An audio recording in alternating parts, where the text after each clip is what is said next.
Finally, in Formula One, we get to see a proper car. This is my first livery reaction video for 2021. Now, apologies that I didn't do one for the Haas and also the Red Bull, although I've actually already done a video on the Red Bull, so definitely go and check that video out. And this is why this is coming kind of a day late, because that Red Bull video took a long time to make, and yeah, I had a few issues about their kind of RB18, but yeah, this is now properly the first kind of real Formula One 2022 car from Aston Martin. Now, I haven't really wanted to do kind of the live reactions and stream it because I think everyone's doing that, but if you actually, do you know what, if you do want me to do some live reactions on my channel, if you just can't get enough of that content, even though about 50 million other content creators are doing it, then do let me know in the comments below. As I'm recording this right now, it's the day after the Aston Martin launch, and McLaren are launching their car at the end of the day, but Aston Martin are actually shaking their car down today at Silverstone, so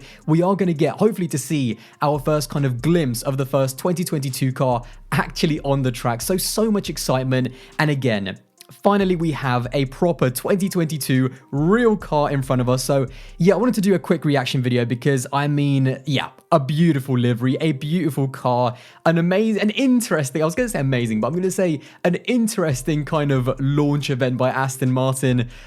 Mate, Lawrence Stroll, we're going to get to him in a second. But as far as the car, I mean, I've got some pictures here that I'm going to kind of flick through backwards and forwards, a little comparison between last year's car as well. Obviously, the big kind of change in terms of the livery is that BWT is no longer with them, and literally only a few minutes ago, it was announced officially that BWT will be with Alpine for 2022, so I can't wait to see, because, yeah, I mean, even if I go really quickly to last year's livery and kind of compare it, I was actually a fan of the watermelon kind of combination with the green and the pink. I know a lot of people weren't, although I didn't, even when the livery launched in 2021, I wasn't a big fan of the way they incorporated it, to be honest, but yeah, I think for everyone, it is better that it is gone. And in terms of, and by the way, I can't wait to see the Alpine as well, because I think blue and pink is an absolutely amazing combination, and it is absolutely going to slap. So that's going to be an interesting one. But anyway, Aston Martin, this is what we got. I do love the addition of the kind of lime green or fluoro green. Again, this is the only green, by the way. I wanted to kind of, you know, match the car and match the team, but this is the only green thing that I have. It's my Live Fast hoodie, and look, there's a bit of Veloce and Live Fast. There's a bit of kind of lime green, so yeah, kind of going with the car, or lime yellow, whatever you want to call it, but they've kept the same kind of base color. It does look, I don't know if it's just me, but maybe it is just the same base color, but it does look a little bit more green, like almost a little bit darker green. I don't know, maybe it's just like kind of the lack of pink, but I really love this combination of green and these kind of little details with the lime green as well, just on the top of the shark fin, on the kind of the back of the rear wing, and they've still got that kind of really distinctive, almost similar to Mercedes, that distinctive line that literally runs across the entire car. The only thing that I'm not a big fan of, to be honest, is the lime green on the Aston Martin logo. Not a big fan of that, to be honest. If we go take a look at some of the other pictures, I think that probably should have been in white. I think along with all of the other logos, I actually preferred it last year. Obviously, it was white on the car. I think I would have preferred, if we get both of them in shot, I think I would have preferred a white logo, but obviously they're trying to tie in that kind of lime green color with all of with kind of the Aston Martin brand. So what you notice is that all of their other partners and sponsors, they're in white, and everything to do with Aston Martin is in that lime green. I do love it, but yeah, just a little detail, because again, I think it would have just looked a little bit better. Other than that, I think the thing that I'm most a fan of, by the way, is just, honestly, the shape of the car is so good to see. Finally, a proper 2022 car. It looks so clean. It looks so awesome. I love the addition of the louvers or the grills or whatever you want to call them. That's actually coming back. I don't think they were actually banned, but I think they were really kind of limited quite a lot of years ago in terms of what you could do with that. But they've clearly opened that part of the regulations up. And yeah, is this going to be a big trend? I mean, it is a total barbecue grill on the back, but I kind of like it. It looks a little bit retro to me. I don't know why. The one thing I do actually also really love is that obviously you can see, if I quickly skip to a picture of the front of the car, and actually obviously we've got the studio shots as well, which was great. I think I can use this picture actually. So obviously their kind of side pods and kind of the air intake is very small. It's not going to be massive because obviously it has a massive effect on the aero. I really love the fact that they've tried to they've tried to do as good of a job as possible at cleaning it up and kind of making this bit carbon fiber and black, so it kind of blends in and looks like a bigger side pod and a bigger air intake than it actually is. I think that looks really actually quite nice, and really strange to see a square one as well. I don't know if it's just me. I don't know why I'm kind of pointing that out, but yeah, I think actually the way Aston Martin handled this entire section, I think it's actually really, really nice. And we also got a kind of the first images of the rear wing as well, because we haven't really had too many of that. I mean, finally we get to see the DRS, and also I loved these studio shots as well. I think, or not studio shots, but shots from the live event, because you can see the actual color. It's always difficult to judge when it's like a CGI render, or even if it is shots from a kind of a studio. This is much more kind of real at the actual launch event. Again, moving over, it's so cool to see even little things like with the nose. So we finally get our first kind of little glimpses of what the aero looks like on the cars in the flesh. Obviously the Red Bull, we're gonna have to, you know, again, watch my video. It was a very kind of interesting way that they decided to launch their car. We did see a little bit with the Haas, but those were just renders. And to be honest, I was a little bit surprised at how kind of thick their nose was. I mean, I was expecting something a little bit thinner, to be honest, but again, it's all about how they channel the air. And now, of course, with the ground effect, it's all about how they channel the air into that ground effect, into those Venturi tunnels, and obviously the fact that we have lost so many of those barge boards and those little elements on the side of the side pods. It's more about channeling the air underneath the car than over it. So yeah, a big learning curve for all of the teams, and of course, we have to remember that this is just the first iteration of the AMR22. Other than that, it just looks so clean. But the one thing that really did surprise me is that there were some good shots, and some people on Twitter actually compared from the top angle between the Haas and also the Aston Martin, and especially back here around the back of the diffuser, and that kind of Coke bottle shape that we've kind of been getting used to in Formula 1. And the Aston Martin doesn't have anywhere near as a pronounced Coke bottle shape, kind of really that kind of vacuum-packed feel that we get used to now in Formula 1. Of course, there's all the radiators and stuff at the front, and it usually just really kind of shrouds into the engine and at the back, but the Aston Martin is a bit of a big boy. Now, what's really interesting is that although it looks a little bit chunky from this angle, there's a big kind of cut underneath. So yeah, it's really strange. Obviously, that has to come from Mercedes, because obviously Aston Martin want their car to be probably as thin as possible, but it's all about the packaging of the power unit. But yeah, just really interesting to see kind of different iterations. Like the Haas looks more traditional in terms of that Coke bottle shape, really kind of thinning out towards the back. This is a little bit different, where there's a massive kind of undercut, but it's actually quite wide. So again, it's all about channeling that air, and you know, it's just really cool to see different iterations, like we saw even in the previous generation of rules with the high rake and the low rake cars. So yeah, it's just amazing, and I still can't believe it. Our first car of 2022, a proper reveal.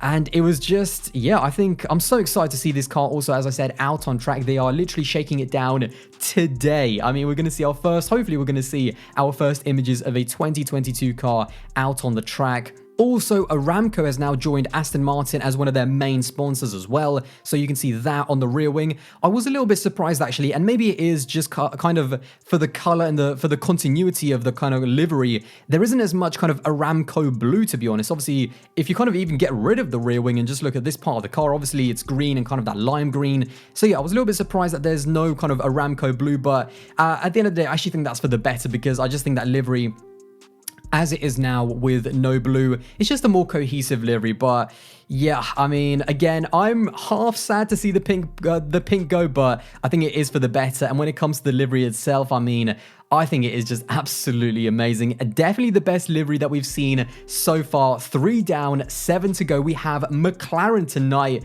so that's going to be amazing. So that's my initial thoughts on the AMR22. Amazing to finally see all of those little details for the brand new rule changes, like, you know, things like the tire cover as well, the little shark fins that I can see a lot of teams are now implementing as well. So what are they going to do with that as well? I'm actually a bit of a fan of the shark fin. I thought in 2017 it looked a little bit rough, I'm not going to lie, but the way they've been implemented so far, I think has been super clean. So yeah, glad that Aston Martin launched a proper car. Thank you so much to them for actually doing it properly. I must admit, the launch event was a little bit mad. I mean, Lawrence Stroll, he's, listen, I love Lawrence, but yeah, he's a bit over the top sometimes. I mean, the guy is just so scripted, and it was just like, buy this car. car, buy this car. And I'm just like, all I care about is the Formula One car, mate. I can't afford your £2 million road car. Not yet anyway, but but yeah, again, just great to see this car in the flesh. And again, a big shout out to Aston Martin for doing it properly and launching their 2022 car.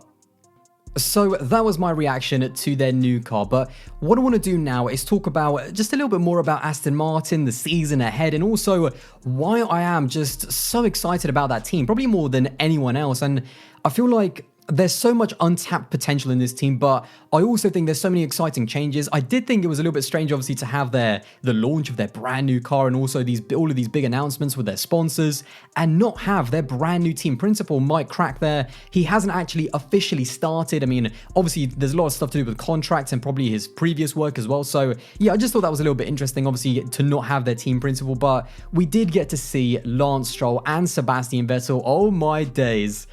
Yeah, Sebastian Vettel's hair, I mean, talk about the biggest comeback in the space of a year. That's all I need to say. But yeah, the guy's clearly ready. He's also very excited. I mean, both of the drivers are, of course. Everyone is excited to drive these brand new cars. What they've been reporting back, actually, in terms of what Max Verstappen said during the Red Bull launch, as well as that, the cars at high speed still have a huge amount of grip, but it's the low speed where they're a lot more kind of understeery. So yeah, I mean, and of course, that's the entire point, because if you want to slow the cars down, if you want to improve the racing, you know, all of these teams, they're trying to create dirty air. They're trying to create the wakes of these cars because that equals downforce. It's as simple as that. So you have to take away performance if you want to make the racing a little bit closer and a little bit better, although we're still yet to see if that's actually going to work. So yeah, we'll have to keep that on the back burner for the start of the season. But I think obviously both of the drivers were super excited. My only worry with Aston Martin is genuinely the Lawrence Stroll side of things. Now, again, I'm a big fan of Lawrence Stroll. I think what he's done for this team, and I'm talking about this kind of a Silverstone-based team and their transition over the years from Jordan to Force India to Racing Point for a bit, and now into Aston Martin. What he's done to put the financial support into the team and grow the team as well, taking a lot of key pieces from other teams to really grow the team, so that as he said, in 3 or 4 years they want to challenge for a title. All of that is great, but when it comes to Lawrence Stroll, there's just so much noise and there's so much hype and so much expectation because this is now Aston Martin. I've put hundreds of millions of pounds into this Formula One team and into this company. I want to win now. I want to be world champions tomorrow. I mean, what he said is that they want to be challenging for a world championship in the next 3 or 4 years, I think, and expectation is just putting those kind of expectations on a Formula One team. It almost just reminds me a little bit of McLaren Honda, to be honest. I think one of the really big things for 2022 that I hope will happen is that Lawrence Stroll, with his massive voice and his massive personality that he has, I almost hope that he kind of fades into the background just a little bit, because ultimately, whatever you want to call this team, you know, but even back to the Jordan days, I think they need to focus on just being a good Grand Prix team. They're going to make mistakes, they're going to hit kind of rough patches, and they need to learn as Aston Martin, as this brand new team with all of these brand new hires, obviously with Sebastian Vettel as well. And it doesn't help when you have Lawrence Stroll saying that in 3-4 years they're going to be world champions. So that's the biggest thing that I hope that they can kind of refine in 2022. They just need to focus on being a Formula One team and not on this massive kind of Aston Martin brand that can compete with Mercedes. So that's what I'm most looking forward to. And also, I'm looking forward to seeing their car for the first time since 2019, if we're being honest, their first ever Aston Martin in 2022. Because again, all of these big hires, all of these kind of key people that, you know, Lawrence Stroll and Aston Martin have been able to kind of pinch from Mercedes and Red Bull, that's going to take time to embed all of those people. It's going to take time to really kind of make sure you get the best out of them. So 2022 is just the first foundations, and, you know, 23, 24 are going to be kind of the big years in terms of what is all of this infrastructure and what is all of this growth going to really show on the track. So that's why I am just so excited about Aston Martin. I feel like there's so much good things that could happen with this team, but as good as Lawrence Stroll been, I feel like he's now got a little bit too loud for the team, and they just need to focus on themselves, getting the most out of their package. I mean, if their car is bad in 2022, yes, of course, that is not going to be good, but learn why the car is bad. For example, from 2020 to 2021, when you look at, sure, obviously all of the Mercedes kind of base teams and all of the low rate cars were kind of affected by the floor changes, but Mercedes were able to develop to the point where they built the Constructors' Championship car. So they clearly understood their package, and even though they were massively hampered by the rule changes in 2021, they were still able to come out with a really good package and adapt to those rule changes. Aston Martin, again, whether it's down to the fact that it was originally a Mercedes design and maybe they don't have as much knowledge as Mercedes on, I mean that'd be kind of obvious. Yes, the rule changes might have hampered them, but the big signs of a great team is able to adapt to things that kind of try to pull them back, because Formula One always tries to pull back performance, especially when a team is dominating. And that's the good things about, the Red Bull team and the Mercedes team. Even when performance is pulled away from them, they're able to overcome those problems, and Aston Martin were not able to do that in 2021, so that's why they kind of binned it off quite early to focus on 2022. I want to see that adaptation of their concept in 2022 when problems are going to arise, because, maybe this car is the championship winning car, or maybe it's going to be even worse than last year, but if it is, I want to see the team learn from their issues and not just, blame it on the rules like Otmar Zafner kind of had to do in 2021, and he didn't exactly look comfortable when, he was kind of blaming it on the rules. So yeah, there's so much potential with Aston Martin. I want to see this team grow as a team outside of all of the noise. That's the thing that I'm most looking forward to in 2022. I think they have two very good drivers. Obviously, Sebastian Vettel in the right car, in the right environment. He is able to win races, no doubt about it. Is he still able to win a championship up against the likes of Max Verstappen and Lewis Hamilton? I think there's still a bit of a question if, his best days are past him, but never count out Sebastian Vettel. And even Lance Stroll, when he's really in the zone, I don't think he had the best of 2021s, to be brutally honest. When he's really in the zone, he can be a quality number 2 and just a quality point scorer, especially on a Sunday. So yeah, I hope there is more focus around the team, the actual people and the infrastructure and the leadership and the kind of the connection between all of this brand new kind of staff as well. So again, they're probably the team that I am most excited about for this season. And I really do hope that they improve from last year with more podiums and hopefully perhaps some wins as well.